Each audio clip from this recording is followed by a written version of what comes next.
Si Jaffa ang babaeng hindi nagpapaapi kahit sino pa ang kanyang nakakaaway. Hindi siya yung tipong tatahimik na lang kapag may nang aapi sa kanya. Pero paano kung dumating sa kanilang baryo ang isang anak ng bilyonaryo na alaga pala ng kanyang tiyahin, si Jayden Romano, ang binatang bilyonaryong gangster. What did you do to shame Jayden?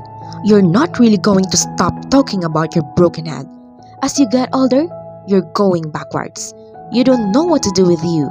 Irespeto mo naman ang pamilya natin. Anito sa kanya ng kanyang ama na si Mr. Jolo Romano. Kilalang kanilang angkan sa buong mundo. Papa, I'm not the one who started the trouble. They are. Can you two stop now? And you, Jayden, when are you going to make up your mind? Stay away from trouble. You should be taking care of our company. Wika ng kanyang ina na si Mrs. Evelyn Romano. Napabuntong hininga na lang siya dahil alam na niya kung saan naman hahantong ang kanilang usapan na yon. I'm going upstairs. I need to rest. Pag-iiwas niya sa kanilang usapan na alam niya naman na mapupunta na naman sa kumpanya nila. Sa totoo lang, hindi pa naman kasi siya handa na i-manage ang kanilang kumpanya.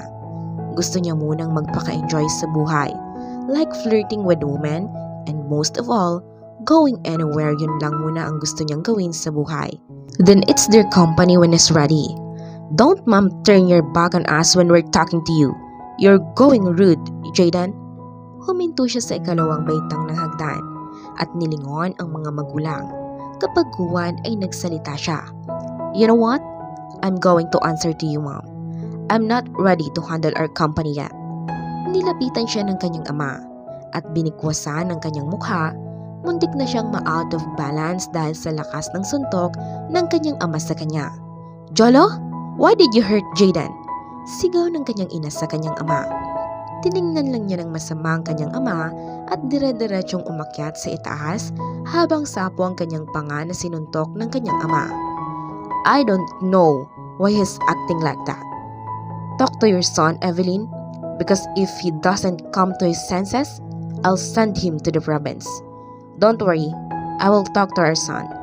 Napabuntong hininga na lang ang matandang lalaki dahil kahit anong gawin ata nila ng kanyang asawa sa kanilang uniko iho, hindi nila yata ito magbabago. Let's get up high and rest.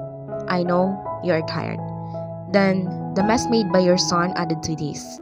Paglabas ng banyo ni Jayden, agad niyang tinawagan ang kanyang nobya na si Soraya.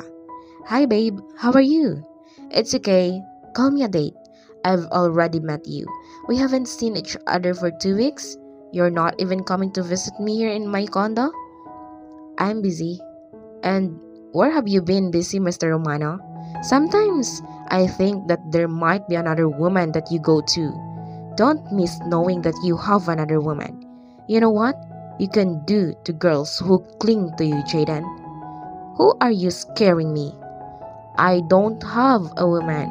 Only you. Really?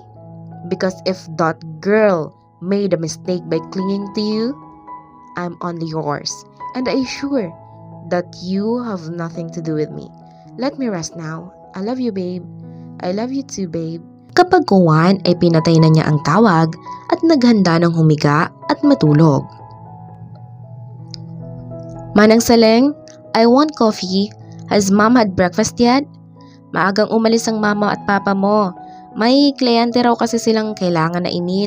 Jayden anak, hindi sa kinakampihan ko ang mga magulang mo pero tama naman sila. Imbis na pag-abalahan mo ang inyong kumpanya. Hindi yung nakikipagbasag ulo ka pa rin. Hindi ka na bata. 30 anyos ka na, Jayden. Dapat nasa maayos na kalagayan ka na. Tulad ng mag-asawa ka na, dapat nga may anak ka na, iho. Bumuntong hininga muna siya bago sumagot sa katiwala. I have a girlfriend, Soraya, but I'm not ready to commit to a relationship. I just want to enjoy myself for now. You know, one day, I might think about getting married. Naggibit-balikat na lamang ang matanda sa kanyang mga sinabi. Kapag Juan ay ibinigay na nito sa kanya ang isang tasang kape. Bago ito tumalikod, ay may sinabi pa itong ikinagulat niya. Siya nga pala iho, mamayang gabi, asikasuhin mo na ang mga dadalhin mong gamit. Dahil bukas ng umaga ay sasama ka sa akin sa pagbabakasyon sa aming probinsya. Huwag kang mag-alala, hindi ka doon mabuburyong dahil marami doon na pwede mong paglibangan. What? Huwag nang kumontra. Yun ang bili ng papa mo. Kailangan daw na sumama ka sa akin sa pag-uwi. Why didn't they ask me first if I would agree? Dahil alam nilang hindi ka papayag. At saka, ayaw mo nun. Makakapunta ka na sa ibang lugar. Maraming batis doon. Masayang sabi nito sa kanya. Naikuyom na lamang niya ang kanyang mga kamay dahil sa sobrang inis. Pumayag ka na. At saka, para naman makilala mo na ang aking pamangkin na si Jaffa. Mabait na bata iyon. Young? I'll be even more bored there because my companion is young. Basta, sumama ka na. Wag na magreklamo. Iayos mo na ang mga gamit mong dadalhin mamaya para bukas ay maaga tayong makarating sa baryo Bato. Talaga, auntie? Buti naman, makakauwi na rin kayo rito. Miss ko na ang mga luto ninyo. Ngayon pa lang, excited na ako, auntie, na ipagluto niyo ako. Ay, nakong bata ka. Kahit talaga kailan, masayahin ka pa rin. At siya nga pala, iha, linisan mo yung isang kwarto riyan dahil may kasama akong uuwi diyan sa probinsya. Si Jaden, yung alaga ko. Ho? Talaga? Sige po, auntie. Lilinisan ko po bukas ang bakanting kwarto para po sa bisita ninyo. O sige na, at maaga pa kami bukas para maaga rin kami diyan makarating. Pagkatapos ng tawag sa kanyang cellphone, ay agad na inayos na ni Jaffa ang kanyang munting papag.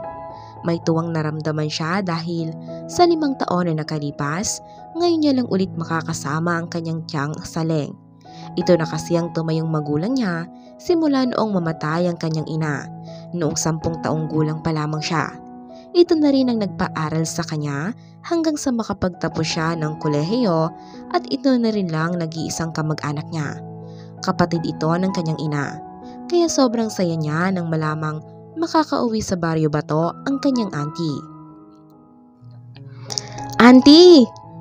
Tili ni Jaffa ng pagbukas niya ng pinto ay tumambad sa kanya ang kanyang auntie Saleng. Nako Jaffa, pwede bang pumasok muna kami? Nangingiting sabi ng matanda kay Jaffa. Ay oo nga pala, tara pasok muna kayo. Ano ang gusto niyong mainumin? Ikukuha ko kayo. Masayang sabi niya sa mga bagong dating. Tubig na lang sa akin iha, yung malamig ha. Kapagkuhan ay binalingan ng matanda ang kasama nito na abala sa paglilibot ng paningin sa loob ng bahay. You're saying something? Anang binata sa matanda. Ang sabi ko, kung gusto mo bang maiinom, just water.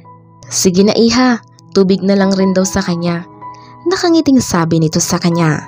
Agad naman siyang kumuha ng malabig na tubig sa refrigerator at bumalik agad sa sala, kung saan naroroon ang mga bagong dating. Inilapag niya sa mesang maliit ang tray na may lamang 2 baso ng tubig na malamig. Pagkalapag ng tray na dala ng dalaga, agad naman na kinuha ni Jaden ang 1 basong tubig at agad nilalugok iyon. Saka lang niya ibinaba ang baso nang maubos ang laman niyon. Isn't there an electric fan here? It's too hot. Walang kagana-ganang sabi niya sa dalaga. Nainis naman agad si Jaffa dahil sa inasta ng binata. Kaya imbis na sumagot, ay tinaasan niya lang ito ng kilay. Pagbaling niya ng tingin sa kanyang auntie Saleng, nakita niya itong umiling-iling lang. Kapag daka ay nagsalita ang matanda. Siya nga pala, nakalimutan kong ipakilala kayong dalawa sa isa't isa. Jaffa, siya si Jaden, ang alaga ko. Jaden si Jaffa ang pamangkin ko. Tumango lang ang binata sa kanya. Sa tingin niya, hindi niya ito makakasundo dahil ang gaspang ng ugali nito. Inirapan lang niya ang binata. Ngunit nginisihan lang siya nito. Iha, anong niluto mo? May makakain ba sa kusina? I'm really hungry, even if your nephew gave us something to eat earlier. Anang binata. At dahil sa narinig, uminit ang kanyang ulo kaya hindi na siya nakapagbigil. Sinagot na rin niya ang binata. Hoy Herodes ka, kanina tinatanong ka ni auntie kung ano ang gusto mo. Ang sabi, tubig na lang. Tapos ngayon magrereklamo ka na hindi kita binigyan ng makakain. Eh kung bumalik ka na lang kaya sa Maynila at doon ka sa inyo kumain ng kumain. Hindi ka naman dito welcome sa bahay namin ni auntie. Bulyaw niya sa binata. Tumayo sa pagkakaupo ang kanyang auntie at pumagitna na ito sa kanilang dalawa. Pwede? Kung nga kayo mag-away, sige na iya. Ipaghanda mo na lang kami ng mga kain ni Jayden. Pagod lang kasi siya sa biyahe kaya ganun lang ang kanyang nasabi. Anang wika ng kanyang auntie. Bago siya tumalikod, inirapan niya muna ang binata bago nagtungo ng kusina para ipaghanda ng makakain ang mga ito. Pabili nga po, isang kahang sigarilyong Philip. Ito iho, magkano ho? 50 lang. Dumukot ng 100 sa bulsa ang binata at ibinigay sa Ale. Sukli mo iho, ngayon lang kita nakita rito sa baryo namin. Taga-syudad ka no? Anang alis sa kanya. Ay opo, kasama ko po si Nanang Saleng. Gusto ko lang humagbakasyon dito. Okay naman po pala dito. It's not boring and it's just quiet. Ay nako, talagang taga-syudad ka nga dahil nag-i-English ka pa. Magilaw na saad sa kanya ng Ale. Kapag Juan ay nagpaalam na siya rito na aalis na. Tango lang ang isinagot sa kanya ng Ale. Hindi siya dumiretso sa loob ng bahay. Bagos ay umupo siya sa duyan kung saan nasa harap lang din ng bahay. Sumindi siya ng isang sigarilyo at inilibot niya ang kanyang paningin. Kapag Juan ay nakita niya si Jaffa sa may tarangkahan na nagwawalis ng mga tuyong dahon at iniipon lang nito iyon. Pinakatitigan niya lang ang dalaga, mula ulo hanggang sa mga paa nito. Makinis at maputi naman ang dalaga kahit nasa probinsya lang ito. Balingkinita ng katawan nito. Hindi sinasadyang napatingin ng dalaga sa may gawin niya. Nginitian niya ito pero tinarayan lang siya nito. Kapag Juan ay pinagpatuloy nito ang pagwawalis. Tinakpan nito ng isang kamay sa may bandang dibdib at ang isang kamay naman nito ay hawak ang walis tingting.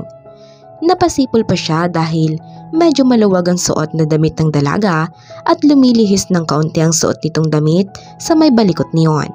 Lumantad tuloy ang maputing balikat ng dalaga. Muli ay tiningnan siya ng dalaga pero matalim na ang pagkakatingin nito sa kanya. Marahil siguro ay sa pagsipol niya kanina. Nang matapos sa paglilinis sa may bakuran si Jaffa, agad siyang pumasok sa loob ng bahay at dumiretso sa kusina, kung saan naroroon ang kanyang auntie Saleng na nagluluto ng pananghalian nila. 2 araw na roon ang kanyang auntie at 2 araw na rin siyang nabubwisit sa kasama nitong binata. O iha, bakit ganyan ang mukha mo? Tanong ng kanyang auntie sa kanya. Wala ho, nakita ko na naman kasi yung taong panira ng araw ko. Pinalingan siya ng kanyang auntie Saleng mula sa niluluto nitong tinolang manok. Sino ba ang panira ng araw mo iha? Ay siya nga pala, malapit nang maluto itong tinolang manok. Tawagin mo na nga si Jayden at kakain na tayo. Yun nga ho ang panira ng araw ko eh. Aniya sa mahinang tinig. Ano ka mo? Oho, wala ho. Ang sabi ko po, tatawagin ko na ho ang alaga ninyo. Nakangiting sabi niya sa kanyang auntie Saleng.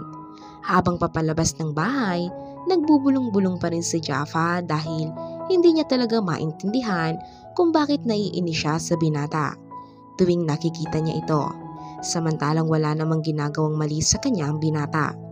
Napabuntong hininga na lamang siya. Ano kaya ang susunod na mangyayari?